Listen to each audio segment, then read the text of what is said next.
Tell me pretty lies, look me in the face. Tell me that you love me, even if it's fake. All right, so it's hoist time. I didn't want to go buy the $120, $140, $150 hoists, so I'm just gonna use the ratchet strap kind of way to get the hard top off. I'm pretty excited to get it off for the first time, and the weather is nice and cooperating, so it's gonna fit up here. I'm gonna have to close the garage down, put the garage down a little bit to make room, but it should fit up there without a problem. So I will do some measurements and get it started. So I went to Home Depot, try to get some screw eyes for the hoist. And of course my luck, I was trying to get 4 of these guys and they only had 2, so I had to get these other 2.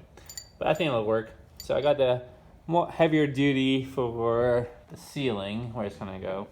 And then these 4 I'm gonna use for the 2x4s that are gonna go under the top. So let's see how it works out. Okay, so I got the first screw eye in. I tried to go right in the middle of the white painted area, but that missed. So I have to use the stud finder, and the center was actually just a little bit to the right. So I got that. So we're gonna try to do the same thing over on this side, using the stud finder this time.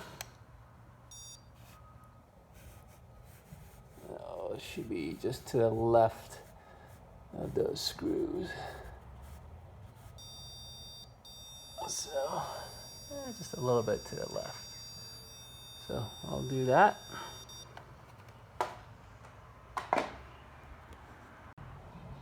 Okay, so I drilled it. See, now I should be able to get the eye screw in. Screw eye.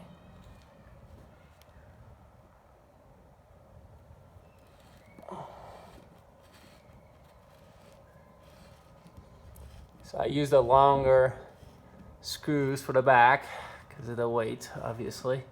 I'll use the smaller ones for the front. So I'll be right back. Okay, so the first leg's complete. Pretty simple, should fit over there. So now I'll do the front. Okay, well, with the help of my number 3 helper, Ava, stop touching the lights. Hi! Hi! So we are successful, and it looks pretty good. So I'm gonna try to work each corner and raise it all the way up. So, let's see how it goes. Okay, finally successful. So this took me, if it's a low ceiling garage, and you see a lot of videos that they just barely lift it so they can drive right underneath it with their hood, then the ratchet strap method is definitely viable.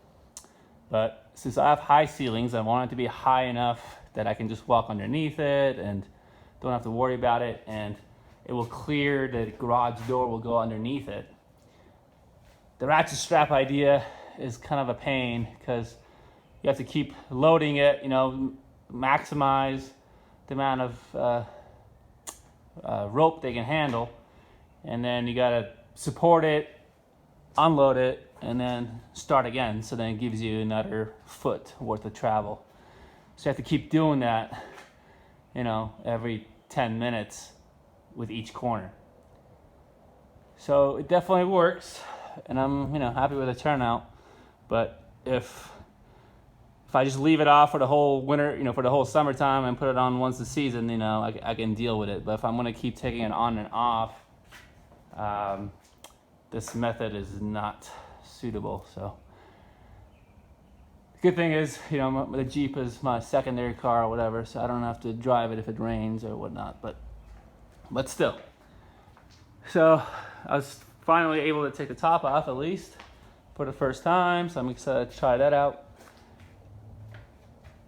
But yeah, it works. But if you need to lift it way higher than, you know, the normal 6 inches or a foot, it's a pain in the ass. All right, so until next time. Okay, so I couldn't leave it like that. So I put another screw up there, and I ran the rest of the strap through that one, and then ran it through around the 2x4 here. And then I used the strap that was left over from the front, and that one's not really holding the weight, but it's just holding it so that one doesn't move, you know. And then I did the same thing here, and I'm a little bit more, I feel a little bit more at ease with the double eye hooks than just the one. So hopefully, I mean, not hopefully, I'm pretty sure it's gonna hold. So that's it. Next time, see you next time.